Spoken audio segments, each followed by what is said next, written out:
Okay, a very good afternoon to all of you. Thank you for joining us for this weekly media briefing from the Ministry of External Affairs. Before we begin with our questions, I have an announcement to make regarding the forthcoming Raisina dialogue. Of course, as you know, this is a very important flagship event that is organized by the Ministry of External Affairs in collaboration with the ORF. The 7th edition of the Raisina Dialogue will be inaugurated on Monday, the 25th of April. And this time we are happy to announce that we can do it in-person format, unlike in the past. Because of COVID, we had to do it virtually. It will be over 3 days, 25th to 27th. Some of the information is already public, but let me just go over some of the salient aspects of this. As you all know, it started in 2016 with the flagship conference on geopolitics and geoeconomics. We have, of course, had very high-level representations in the past, and this year also I'm happy to announce that the Prime Minister of India, Shri Arindam Modi, will inaugurate the dialogue, along with, in the inaugural session, we'll have the chief guest as the President of the European Commission, Ursula von der Leyen. This year, the theme that we have for this year's edition is called Terra Nova, Impassioned, Impatient, and Imperiled. There are multiple formats. There'll be 6 broad thematic pillars.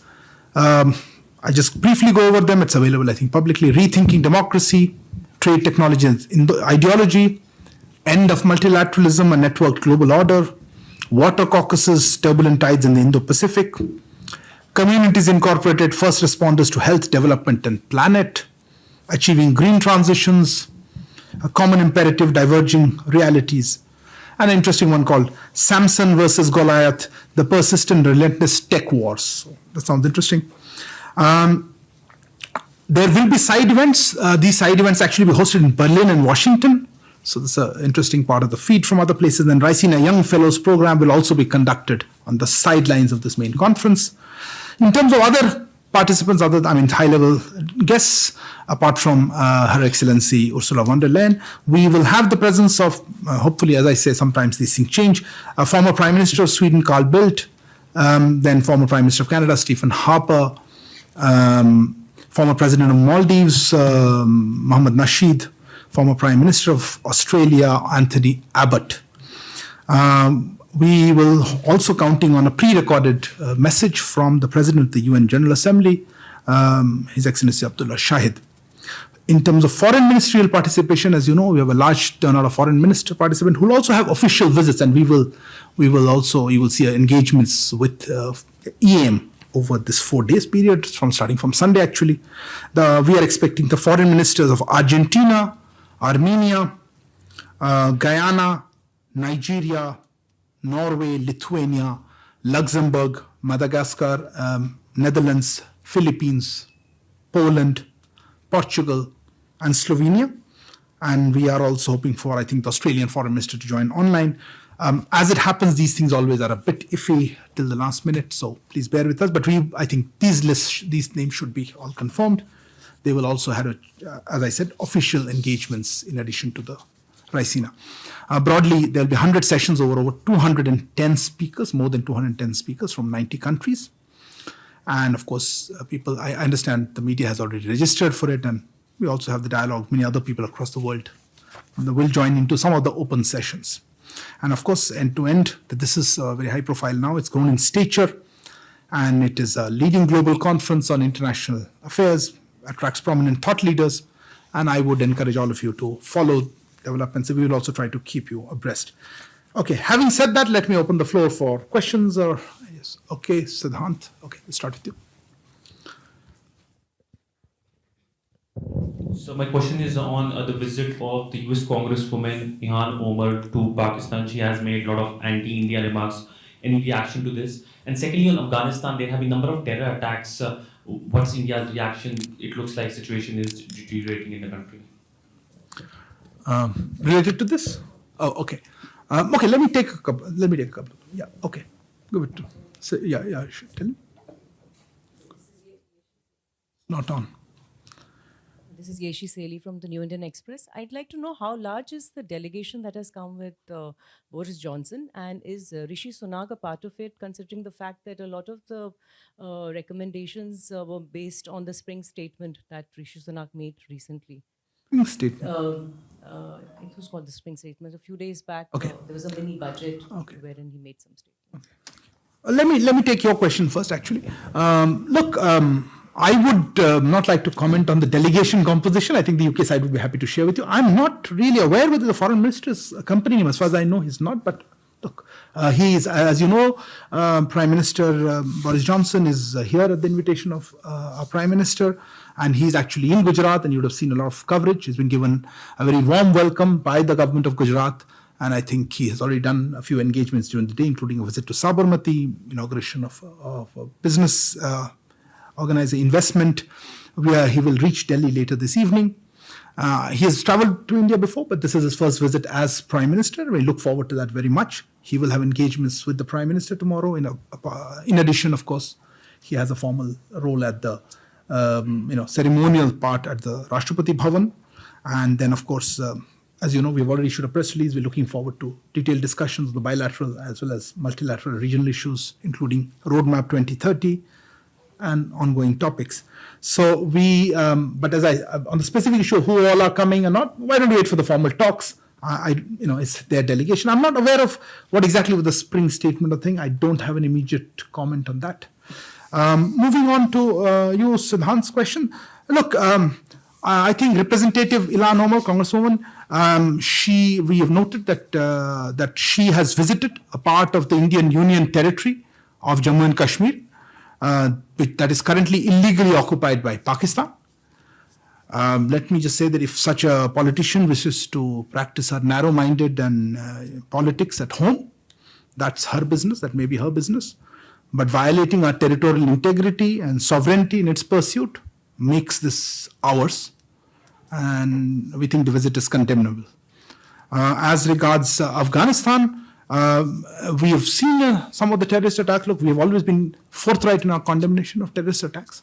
We haven't issued a formal statement yet. We are looking at what exactly have been the developments there. But let me emphasize that we have certainly condemned all terrorist attacks, such as this, particularly in Afghanistan, and I think we'll reiterate that stand. Okay. Yeah, please. This is Tawqir Hussain from Yomiuri Shimbun.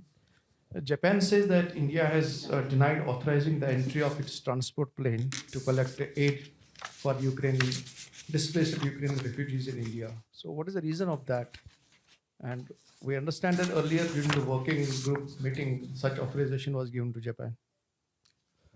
Let me mention to you that we had received a request from Japan for permission to land in Mumbai to pick up humanitarian supplies. There is a UNHCR depot there. I understand it was to pick up humanitarian supplies from that depot and to take it to Ukraine and its neighboring countries, as far as we understand.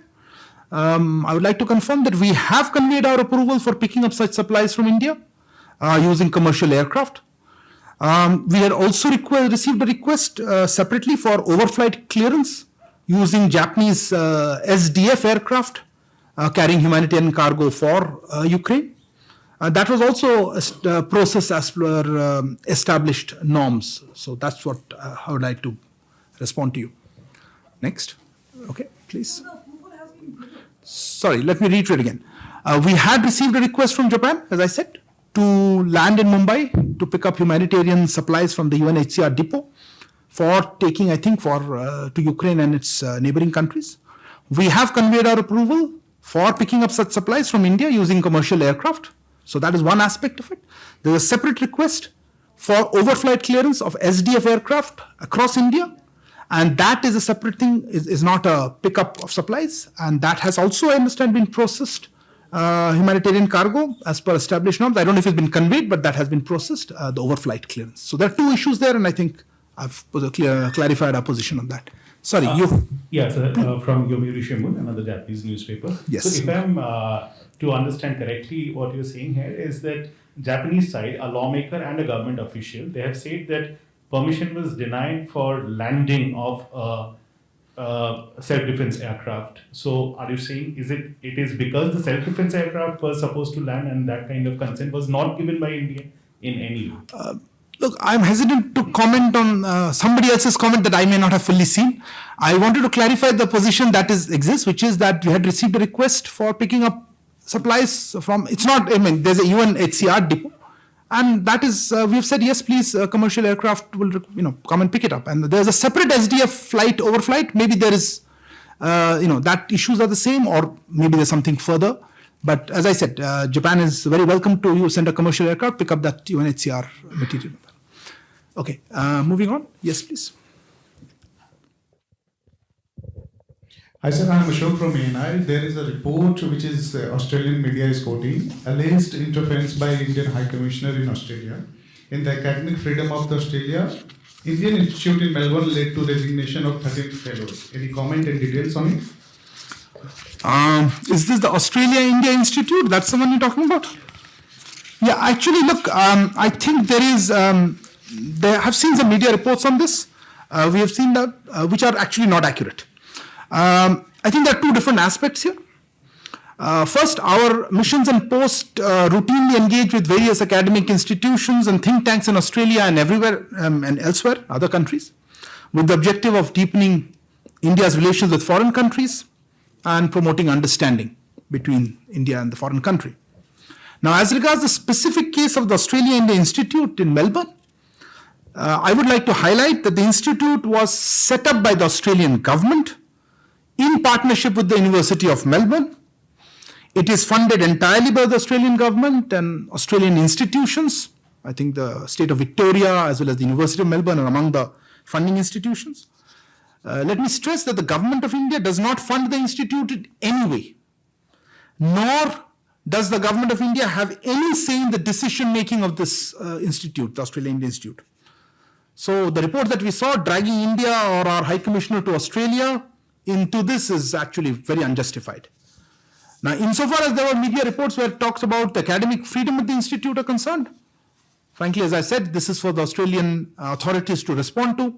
I do believe that the University of Melbourne has, and in fact, the officials of the institute also have made their position clear on this. I don't have anything to add on that. Any other queries? Yeah, please.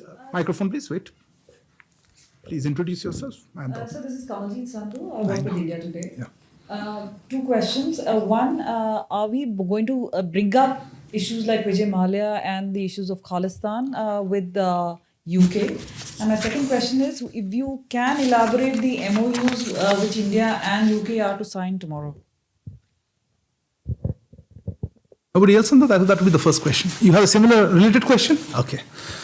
I'm smiling because you've given me exactly a chance to say what I love to say. I don't have a crystal ball, can't speculate. I love that.